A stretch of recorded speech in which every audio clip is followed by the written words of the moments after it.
Alright guys, so today we're going to be talking about the applications of factoring. Today's date is March 3rd, so it's been a while since we've taken new notes. So far we've been able to apply everything from these first three notes to what we've done today. Today we're going to add applications of factoring.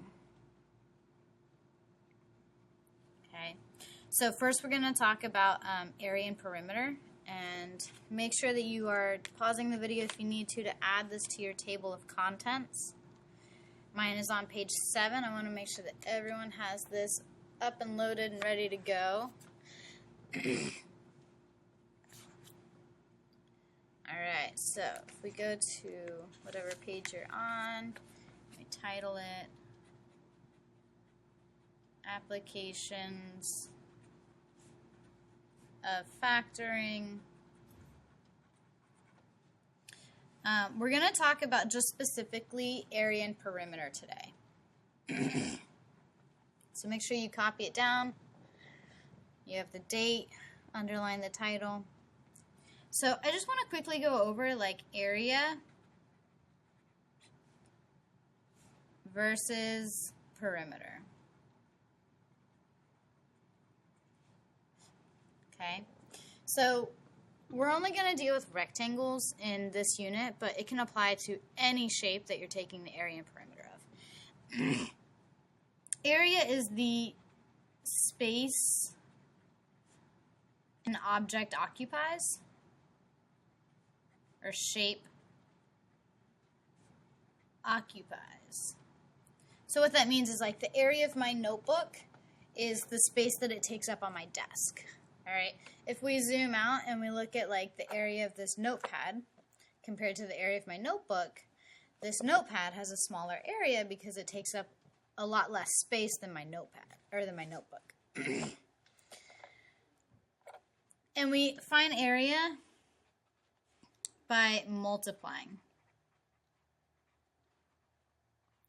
Okay, this has square units because it has 2 dimensions. Perimeter, on the other hand, is the distance around an object, around a shape.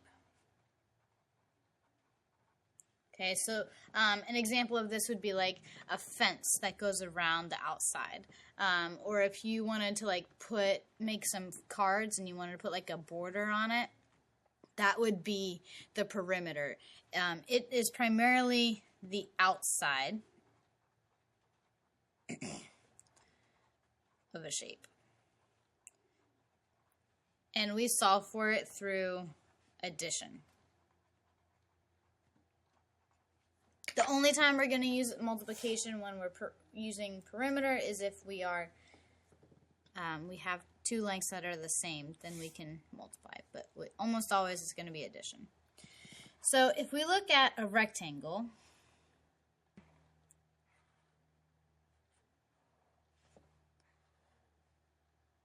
let's say that we have a rectangle that's like 10 inches by 5 inches.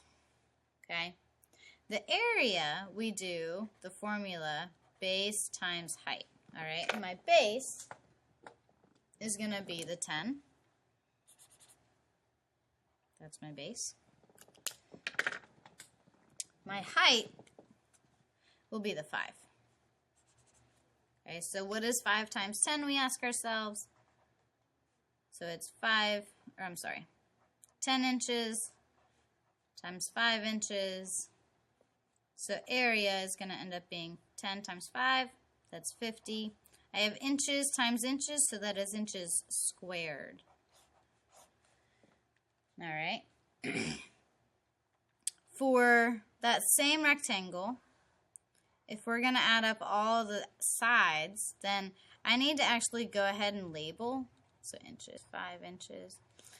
Opposite sides of a rectangle are congruent, meaning they're the same length. So if this is 10, then this is 10 inches. If this is 5, then this is also 5 inches. So for perimeter, we're going to deal with the entire outside. Okay, so I need to set up an equation. It says perimeter is 5 inches. I'm going to start here and go this way. Plus 10 inches plus 5 inches from here plus another 10 inches. They all are in inches, so I can combine them just like they are like terms. So perimeter is going to be 5 plus 10 is 15, plus 5 is 20, plus another 10 is going to give us 30. And since we're not multiplying, we're adding, we just keep the units the way they are, and it's 30 inches. Okay? So how do we apply that to factoring? Well, instead of having simple numbers like 5 and 10, we're going to have a little bit more complex numbers. So I'm going to show you how to go from the dimensions to the area and to the perimeter, and then vice versa. Okay? So we're going to start off with example number 1. Okay? I'm going to give you a rectangle. This one's actually going to be a square. Alright, I didn't draw that appropriately. It should go like this. Okay. 4 by 4. Our dimensions are going to be 2x minus 1. And I'm going to tell you that this is a square. Okay, well, we have to apply the properties of squares and say that all sides are congruent. So let's go ahead and add up 2x minus 1, 2x minus 1, and 2x minus 1 to all 4 sides. So area is going to be base times height. Okay, well, my base and my height are actually, they're all the same. But we could say this is our base, and we could say that this is our height. So if I plug those in, my base, I'm going to put 2x minus 1.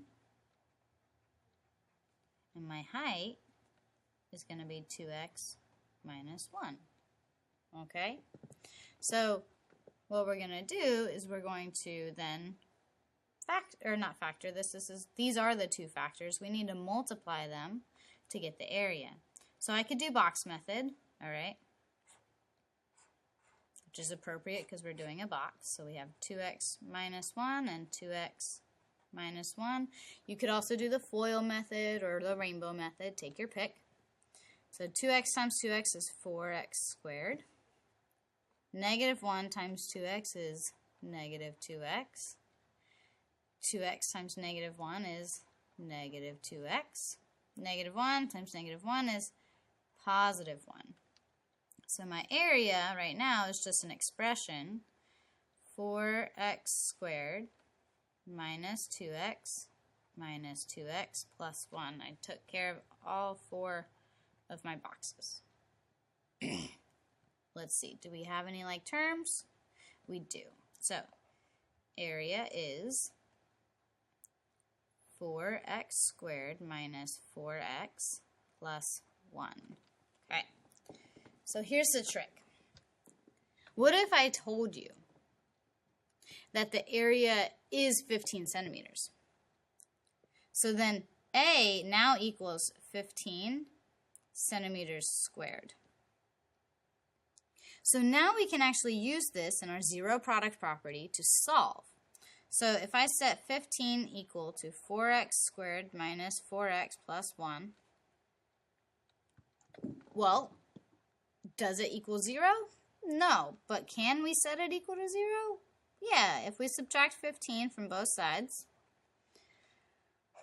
then we get 0 equals 4x squared minus 4x minus 14. Okay? And then I'm going to say, well, since it's equal to 0, I can now factor. So let's start by, is there a GCF? And I do see a GCF of 2. So this is going to become 2x squared minus 2x minus 7. Okay, that's a 2 right there.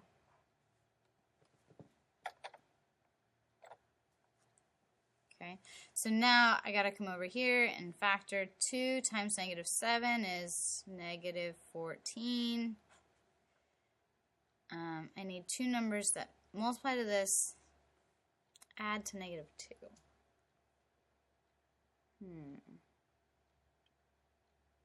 Let's see, 1 and 14, 2 and 7. They actually don't add up. That's interesting.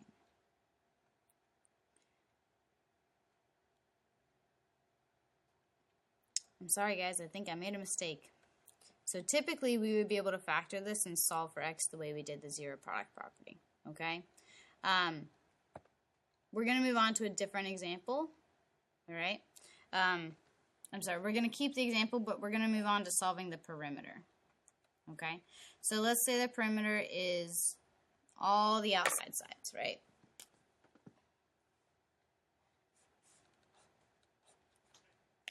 Okay? So if we add up all the outside sides, I'm going to have a nice long expression. 2x minus 1. I could add it over and over and over again, or I could see it's the same thing 4 times. I can distribute this and say that the perimeter is, oh, I'm sorry, guys, the perimeter is supposed to be 15 centimeters. That's what it is. It'll be 8x minus 4, okay? Sometimes we're just going to have to leave it as an expression, right? In this case, that's the perimeter. Over here, we would just leave our area as an expression, unless we actually had a number that we could factor it by. All right, so I just want to recap what we did. To find the area, we take our base times our height, and we just plug it in. These are going to be our 2 factors, okay? I messed up and came up with a bad number for the area, so we should have been able to set it equal to the area and solve using the zero product property, okay? I accidentally made a bad number that made it so we can't factor this, okay? My fault.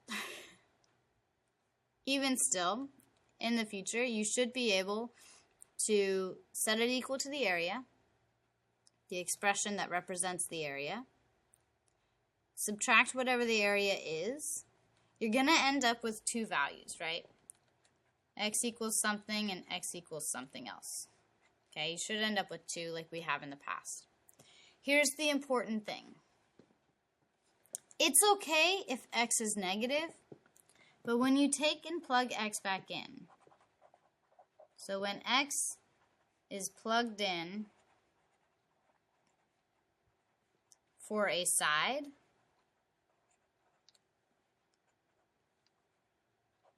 the value of the side must be positive.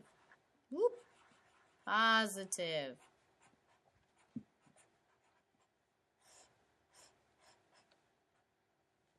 Okay, the reason we say that is because you cannot have a negative distance.